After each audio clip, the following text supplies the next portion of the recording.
제가 시를 하나 읽어드리면 고은 시인의 그 꽃이라고 하는 시입니다. 짧은 시인데 제가 한번 읽겠습니다. 내려갈 때 보았네, 올라갈 때 보지 못한 그 꽃. 끝입니다. 네, 참 짧은 시입니다. 등산을 하다가 보면 산을 오를 때는 올라가야 한다는 부담감을 가지고 오직 정상만 바라보고 정신없이 가게 됩니다.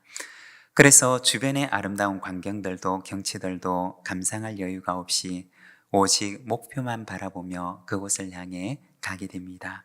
그런데 산을 내려오다가 보니 오를 때에는 보지 못했던 그토록 아름다운 것들을 발견하게 됩니다. 이렇게 예쁜 꽃이 길가에 피어 있었나라고 하는 사실을 새삼스럽게 깨닫게 되면서 이 시를 짓게 됩니다. 올라갈 때 보지 못했던 그 꽃을 내려갈 때야 비로소 보게 되었던 것입니다. 영국의 한 기관에서 인생에서 가장 행복한 나이는 언제일까요? 라는 연구를 했습니다. 여러분, 인생에서 제일 행복한 나이는 몇 살일까요? 네, 내 나이인가요? 연구 결과에 따르면 사람이 살면서 가장 행복감을 느끼는 나이는 74세라고 합니다. 우리 오늘 은퇴하시는 분들은 조금 더 남았습니다. 젊은 날에는 언제나 앞만 보고 달려가면서 늘 마음속에 불안감을 가지고 달려갑니다. 그런데 나이가 들면서 젊은 날에는 가질 수가 없었던 여유와 행복을 느끼게 되는데 이것은 바로 행복을 느낄 수 있는 감각이 회복되었기 때문이라고 합니다. 오늘 은퇴와 정년을 맞이하시는 분들에게도 올라갈 때 보지 못했던 그 꽃의 아름다움을 한껏 느끼면서 행복의 감각들이 내 안에 회복되는 시간들이 되시기를 바랍니다. 오늘은 은퇴 정년 감사 예배를 맞이해서 요한복음 12장 말씀을 통해 노을 같은 인생이라는 제목으로 우리가 말씀을 함께 나누고자 합니다. 오늘 말씀을 보면 6월절 엿새 전에 있었던 한 잔치에 대해서 이야기를 합니다. 6월절 엿새 전이라고 하는 것은 예수님의 죽음을 6일 앞둔 시점을 말하는 것입니다. 베단이라고 하는 마을에서 예수님을 위한 잔치가 벌어졌던 것입니다. 어떤 잔치였을까요? 그것은 감사의 잔치였습니다. 죽었던 오빠 나사로를 살려주신 것에 대한 예수님께 감사하는 감사잔치였습니다. 그날도 마르다는 열심히 잔치를 준비합니다. 그리고 나사로는 예수님과 함께 있으면서 예수님의 말씀을 경청합니다. 그런데 그때 예기치 못한 일이 일어나게 됩니다. 바로 나사로의 동생이었던 마리아가 아주 비싼 향유를 가지고 와서는 예수님의 발에 느닷없이 부어드렸던 것입니다. 정말 아무도 예기치 못했던 일이었습니다. 남자들이 얘기를 나누는 곳에 여자가 들어온 것도 그렇고, 그리고 그 비싼 향유를 느닷없이 예수님의 발에 부어드렸던 것도 그렇고, 그리고 그 후에 자신의 머리털로 예수님의 발을 닦아드렸던 것도, 모든 것들이 예기치 못했던 갑작스럽게 일어난 당황스러운 일이었습니다. 그리고 이러한 마리아의 행동에 대해서 제자들 사이에서는 논쟁이 일어나게 됩니다. 아마 그날의 논쟁의 가장 핵심은 바로 그날 마리아가 부어드렸던, 예수님의 발에 부어드렸던 그 향유의 가치 때문이었을 것입니다. 왜냐하면 그날 마리아가 예수님께 부어드렸던 그 향유는 너무나 비싼 것이었기 때문이었습니다. 바로 이 이야기가 오늘 우리가 읽고 있는 이 요한복음 가운데 기록되어 있습니다. 오늘은 요한복음에 기록되어 있는 마리아의 헌신에 대해서 잠깐 함께 말씀을 묵상하고자 합니다. 먼저 첫 번째는 헌신의 감사입니다. 마리아의 헌신은 어떤 헌신이었을까요? 그것은 감사의 헌신이었습니다. 주님을 향한 감사가 그날의 헌신의 동기였던 것입니다. 마리아가 주님께 부어드렸던 그 향유에 대해서 이 요한복음은 순전한 나드 한 근이라고 이야기를 합니다. 그리고 가룟 유다는 이것을 금세 금액으로 환산을 하는데 300데나리온이라고 이야기를 합니다. 나드라고 하는 것은 그 당시에 아주 값비싼 고급 향유에 속하는 것이었습니다. 그리고 데나리온이라고 하는 것은 근로자가 하루 일해서 벌 수 있는 금액이었습니다. 그러니까 그날 마리아가 부어드렸던 그 향유의 가치는 300데나리온, 그러니까 한 근로자가 1년 동안 일해서 벌 수 있는 1년치 연봉에 해당되는 금액이었습니다. 여러분, 생각을 해보십시오. 얼마나 큰 금액입니까? 그래서 이 비싼 향유를 예수님의 발에 부어드렸던 그 마리아의 행동에 대해서 예수님의 제자였던 가룟 유다는 비난하게 됩니다. 왜 그렇게 하였느냐?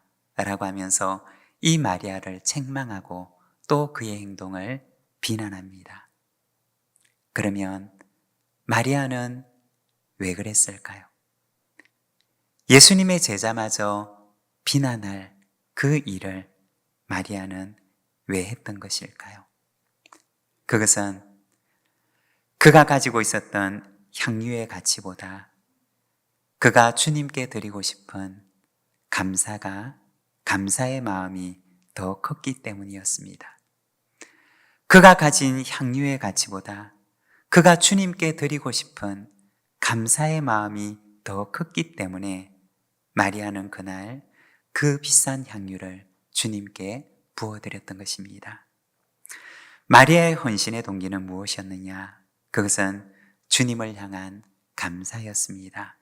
여러분, 누가 헌신할 수가 있을까요? 그 마음속에 주님을 향한 감사가 있는 사람만이 헌신할 수 있습니다. 여러분, 우리 속에도 그날 마리아의 감사가 우리 가운데도 가득하시기를 바랍니다. 그리고 두 번째는 헌신의 향기입니다. 오늘 본문 3절에 보면 이렇게 말씀을 합니다. 마리아는 지극히 비싼 향유, 곧 순전한 나드 한 근을 가져다가 예수의 발에 붓고 자기 머리털로 그의 발을 닦으니 향유 냄새가 집에 가득하더라. 오늘 말씀에 보면 그날 그 집안을 가득 채웠던 향유 냄새에 대해서 이야기를 합니다. 여러분, 혹시 집안에 어떤 향긋한 향기가 집안을 가득 채우는 그러한 경험을 해보신 적이 있으십니까? 그리고 그 향기가 코끝에 머무는 시간은 얼마나 될까요? 마리아의 헌신이 있었던 이날과 그리고 요한이 이날의 사건을 기록하고 있는 바로 그 시간 사이에는 수십 년간의 시간적인 간격이 있었습니다. 하지만 그날의 향기는 수십 년 전에 있었던 그 집안에 가득했던 그날의 향기는 수십 년이 지난 이 순간에도 요한의 그 코끝에서는 사라지지 않고 있었던 것입니다. 헌신의 향기는 얼마나 지속될까요? 그 사람이 떠나간 자리에도 헌신의 향기는 그 자리에 머물게 되는 것입니다. 요한은 그날 마리아의 헌신의 향기를 그의 인생 가운데 결코 잊을 수가 없었을 것입니다. 그리고 가는 곳마다 그는 그날의 이야기를 사람들에게 말했을 것입니다. 그리고 예수님의 생애를 기록하는 바로 이곳에도 그가 빼놓지 않고 기록하고 싶은 것이 있었는데 바로 그날 그 집안에 가득했던 그날의 향기였던 것입니다. 언젠가 한 목사님의 간증을 들은 적이 있습니다. 이분의 아버지도 목사님이었습니다. 그 이분의 아버지는 시골에서 힘겹게 목회를 하셨는데 목회를 하면서 힘겨운 일들이 얼마나 많았을까요? 힘겹게 목회를 하시는 아버지를 보며 이분의 마음속에는 나는 아버지처럼은 안 돼야지, 나는 아버지처럼 되지 말아야지 라는 생각을 하고 어린 시절을 지냈다고 합니다. 그런데 시간이 지나고 어느샌가 그분도 목사가 되어 유학을 하고 있었습니다. 그런데 어느 날 기도 중에 하나님께서 이분에게 하늘을 발갛게 물들이고 있는 아름다운 노을을 보여주시더랍니다.